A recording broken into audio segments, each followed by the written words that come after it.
तो दोस्तों कैसे हैं आप सब। आज की हमारी कहानी है अर्धांगिनी। भाई साहब, हमें तो आपकी बेटी बहुत पसंद आई। जैसी बहू की हमने कल्पना की थी बिल्कुल वैसी ही है आपकी नेहा। अपने बेटे के लिए लड़की देखने आई लता जी लड़की यानी कि नेहा से मिलकर बोली, जी बहन जी, ये तो बहुत अच्छी बात है। अब नेहा की माँ तो है नहीं, सास के रूप में माँ मिल जाएगी इसे। बस आप लोग राघव बेटा से पूछ लो, उन्हें ये रिश्ता मंजूर हो तो बात आगे बढ़ाएं। नेहा के पिता नरेंद्र बोले, अंकल, कोई भी फैसला लेने से पहले मैं नेहा से अकेले में बात करना चाहूंगा, अगर आपकी इजाजत हो तो। राघव नरेंद्र से बोला, बिल्कुल बेटा, जाओ। नेहा राघव को बाहर गार्डन में ले जाओ, नरेंद्र बोले। तो नेहा राघव के साथ चल दी। चलिए, कहानी को आगे बढ़ाने से पहले आपको थोड़ा सा अपने पात्रों से मिलवाते हैं। नरेंद्र जी नेहा और खुशी के पिता हैं, जिनकी पत्नी का स्वर्गवास कुछ साल पहले हो गया था। उन्होंने अपने बच्चों को खुद से पाला और उच्च शिक्षा के साथ साथ अच्छे संस्कार भी दिए हैं। नेहा एमबीए करके एक एमएनसी फर्म में नौकरी करती है। खुशी की शादी हो चुकी है और वो और उसका पति नरेंद्र जी का एक्सपोर्ट का बिजनेस संभालते हैं, जिसके लिए वो फिलहाल लंदन गए हुए हैं। दूसरी तरफ राघव अपने माता पिता का एकलौता बेटा, जो सॉफ्टवेयर इंजीनियर है, अच्छी खासी नौकरी है, उसके पिता का अपना व्यापार है। कुल मिलाकर दोनों परिवार टक्कर के हैं। ये दोनों परिवारों का संक्षिप्त परिचय। चलिए अब राघव और नेहा के पास गार्डन में चलते हैं। देखो नेहा, आप अपने भावी जीवन साथी में क्या चाहती हो वो मुझसे कह सकती हो। अगर मैं आपकी कसौटियों पर खरा उतरूं तभी आप हाँ बोलना, गार्डन में आ राघव बोला। राघव, मैं ज्यादा कुछ नहीं चाहती, बस मेरे लिए मेरे पापा भाई भाभी सब कुछ हैं, और मैं बस यही चाहती हूँ मेरा जीवन साथी उनको उतना ही सम्मान दे जितना अपने परिवार को देता है। नेहा ने अपने दिल की बात कही। बहुत अच्छी बात है ये तो, कि आप अपने परिवार को इतनी अहमियत देती हैं। उम्मीद है शादी के बाद ससुराल पक्ष के लोगों को भी वही मान सम्मान देंगी, राघव बोला। जी बिल्कुल, नेहा बोली। कुछ और औपचारिक बातों के बाद दोनों बैठक में आ गए। दोनों बच्चों की हाँ होते ही रिश्ता पक्का कर दिया और शादी का मुहूर्त भी जल्दी का ही आ गया।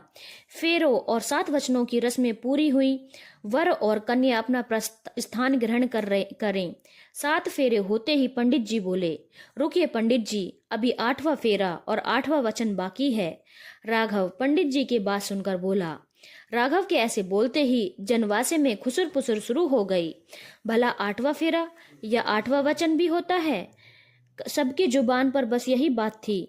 बेटा, फेरे और वचन बस 7 ही होते हैं, यही शास्त्रों में लिखा है, यही सनातन से चला आ रहा है। पंडित जी राघव से बोले, पंडित जी, ये 7 फेरे तो हमने एक दूसरे को 7 वचन देकर लिए हैं, जो हमारे आने वाले जीवन को मजबूती प्रदान करेंगे। 8वां फेरा एक पति पत्नी के रूप में, राघव बोला। नेहा भी थोड़ा सा असमंजस में थी कि राघव कहना क्या चाहता है। हो तो आप दोनों पति पत्नी के रिश्ते में बंध रहे हैं तो एक दूसरे को ही 7 वचन देंगे, पंडित जी बोले। पंडित जी, हम पति पत्नी के रिश्ते में बंधने के साथ और भी कई रिश्तों में बंध रहे हैं। मेरी पत्नी किसी की बहू भी होगी और मैं किसी का दामाद भी। तो मैं 8वां वचन अपनी पत्नी को ये देता हूँ कि जैसा तुम मेरे माँ बाप की सेवा करोगी, उनका ध्यान रखोगी, उनकी बेटी बनकर रहोगी, वैसे ही मैं तुम्हारे पिता का बेटा बनकर उनका ख्याल रखूंगा। साथ ही तुमसे ये वचन चाहता हूँ कि जीवन के किसी मोड़ पर तुम्हारा मेरे माता पिता से मतभेद भी हो तो भी मुझे उनसे अलग होने को या उन्हें वृद्ध आश्रम में छोड़ने को नहीं कहोगी, न उनसे दुर्व्यवहार करोगी। और अगर तुम्हारे पिता को कभी किसी मोड़ पर जरूरत हो तो वो अपने इस बेटे के पास बेझिझक आ सकते हैं। हमारा घर जितना हम सबका होगा उतना उनका भी होगा। क्या तुम इस अग्नि कुंड को साक्षी मान मुझे ये वचन देकर 8वां फेरा लोगी मेरे साथ?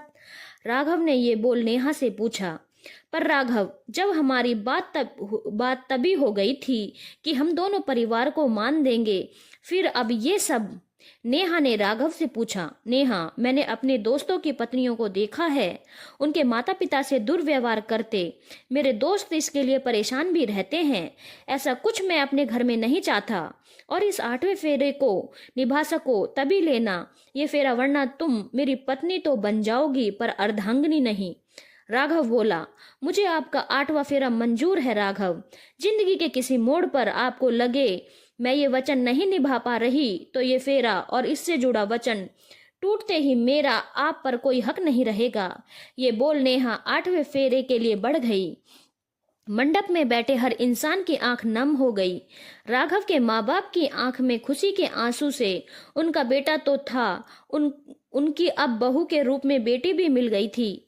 वही नेहा के पिता ऐसा दामाद पाकर खुद को भाग्यशाली समझ रहे थे। आज पूरा मंडप गवाह था उस 8वें फेरे का, जिसने रिश्तों की एक नई परिभाषा गढ़ी थी। साथ ही केवल 2 दिल नहीं, 2 परिवारों को एक साथ किया था। धन्यवाद दोस्तों। अगर आपको कहानी अच्छी लगी हो तो चैनल को लाइक, शेयर और सब्सक्राइब करना ना भूलें।